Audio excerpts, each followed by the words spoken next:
Então, meu nome é Isabelle, hoje eu tenho 26 anos, sou formada em psicologia, estou finalizando a pós-neuropsicologia também já. A minha história começa em 2020, sendo mais precisa, no carnaval de 2020, na volta do retiro de carnaval. Estava tudo tranquilo, estava com 2 amigos no carro, estava dirigindo e estava garoando no dia. Mas até então, tudo tranquilo. Mais uma volta no retiro, como sempre acontecia nos carnavais e todos os retiros da minha igreja que participava. Como estava garoando, estava pisando de escorregadia. Meu carro derrapou na pista e bateu contra o guarda-reio. Mas até então estava tudo tranquilo, nada tinha acontecido de grave, ninguém tinha se machucado nem nada. E eu desci para colocar o triângulo atrás do carro, para sinalizar para os outros carros não baterem, não ocasionar outros acidentes mais graves, né? Quando eu desci do carro, veio um caminhão desgovernado e lançou meu carro contra mim. Então eu fui atropelado por um caminhão desgovernado mais o meu carro. Então nesse momento, eu fui lançada pra marginal da pista. E a partir de lá não lembro mais de nada.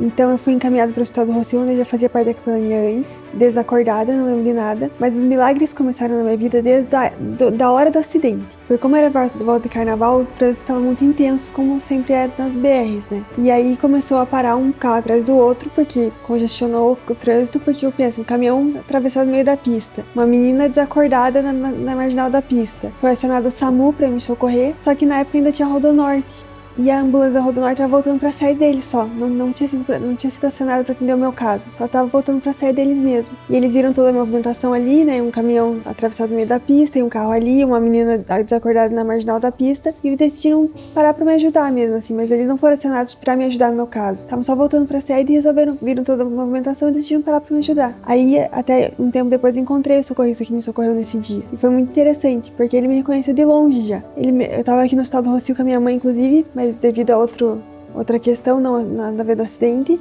ele falou assim, você não é Gabriele, menina do acidente?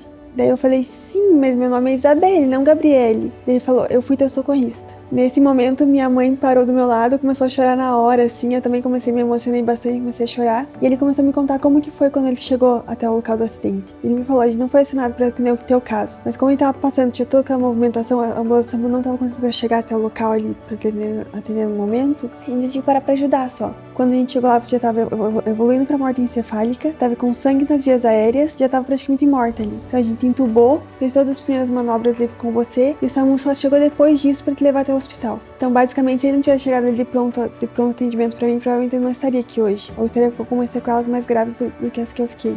Aí eu passei por um momento de hospitalização, mas não foi muito grande meu período de hospitalização. Por quê? Porque logo depois do meu acidente já entrou a pandemia do Covid. E como eu tive pneumotórax, que eu tinha uma batida muito grande no peito, assim, tive pneumotórax, era muito perigoso pra me pegar Covid na época. Porque até então ninguém sabia o que era o Covid, né? Então os médicos acharam mais prudentes me liberar pra me recuperar em casa do que ficar no hospital correndo o risco de ser contaminado pelo vírus do Covid. Então eu fiquei na UTI por 36 dias e mais 3 dias no quarto.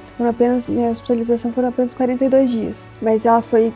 Minha recuperação em si foi mais de um ano, na verdade, de recuperação. E fisioterapia eu faço ainda até hoje. Eu costumo falar que os milagres ocorreram desde o começo, porque cada passo da minha recuperação foi um milagre. E um dos milagres que eu queria relatar aqui, focar mais por conta do trabalho da capelania comigo, como eu falei antes, então eu já fazia parte da capelania no acidente. Então todo mundo já me conhecia, quando cheguei no hospital todo mundo já, meu Deus, a menina da capelania, do acidente da capelania. Então a equipe foi acionada muito rápida para me socorrer, né? Porque um traumatismo craniano tem que ser o mais rápido possível das intervenções ali, né?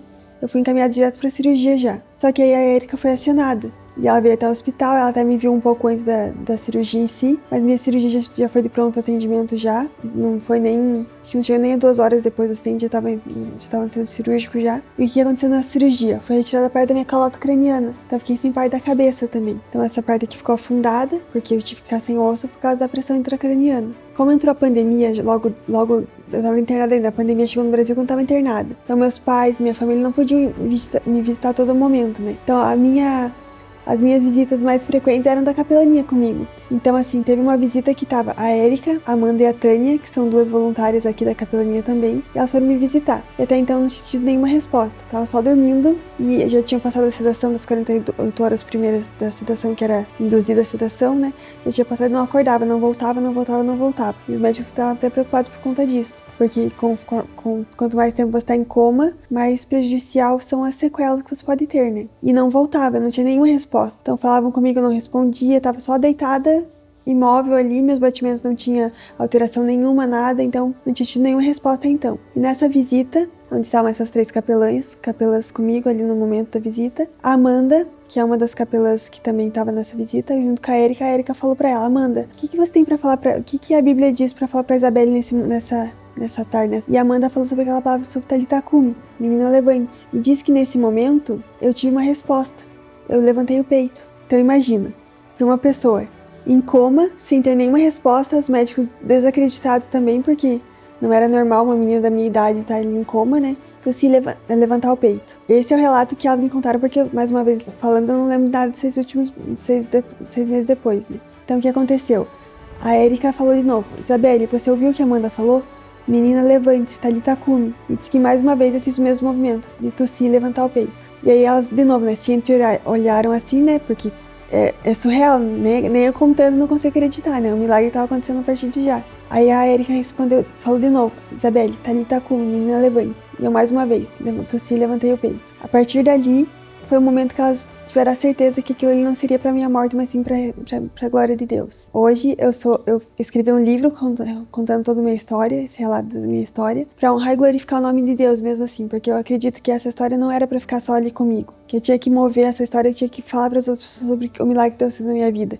Deus, ele é um Deus que ele ainda faz milagres. Parece que não é sobre mim que eu tô falando. É muito louco isso, porque milagre é algo que a gente não consegue explicar, naturalmente. E pra gente entender um milagre, não tem como entender. Só tem que acreditar. E assim, eu relatando a minha história, parece que não é sobre o que eu tô falando, parece que é sobre uma terceira pessoa, sobre um paciente meu, sobre algo assim, sabe? O que eu vejo, assim, que fez muita diferença em toda a minha trajetória, porque foi muito gradativo, mas ao mesmo tempo foi muito rápido. Porque, querendo ou não, um ano depois eu tinha voltado pra faculdade. Porque com a pandemia do Covid, como as aulas estavam online, eu ainda não me mexi, porque assim, eu fiquei sem falar, sem comer, usando traque, usando sonda, usando fralda, então eu precisei de uma série de recuperação. Não foi, tipo, simplesmente acordei no outro dia já boa e já voltei à minha vida normal. Teve que ser um processo. E eu curtia cada detalhe, mas eu celebrava com uma força de vontade, assim, tipo, que isso fez toda a diferença na minha recuperação, tenho certeza disso. Por isso que eu aconselho todo mundo, assim, a focar nos detalhes da vida. Porque se você não focar nos detalhes, já é uma grande perda. Celebrar os detalhes. Eu vejo que Deus tem um propósito em tudo na nossa vida, nada em vão. E eu vejo que, assim, até o meu acidente teve um propósito muito grande. Meu acidente não foi só o físico que Deus me restaurou, mas foi muito mais o interior que Deus me restaurou, assim. Eu tinha muitas mágoas, meus familiares, tinha muitas incertezas também na minha vida. E a partir do meu acidente, eu me formei, hoje eu sou psicóloga, então eu trabalho justamente com a fala das pessoas, que era uma das consequências mais graves que eu podia ficar por conta que eu bati o lado esquerdo, que é o centro da fala. Uma das consequências mais graves que eu podia ficar, então, era ficar sem falar. Hoje eu trabalho justamente com a fala das pessoas. Então eu vejo, assim, que Deus, ele cuida dos detalhes mesmo, assim, sabe? Além disso, que eu me formei, eu casei também.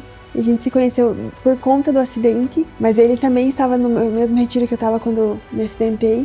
E como tem uma movimentação de oração muito grande pela minha vida, ele também ficou sabendo do meu acidente. E ele falou: nossa, vou orar por ela, né? E disse que a oração dele foi simples, foi: Deus, deixa ela viva e deixa eu conhecer ela. E ponto. E depois de um ano a gente se encontrou e a gente casou. E hoje estamos aí casadinhos há mais de um ano e pouquinho já.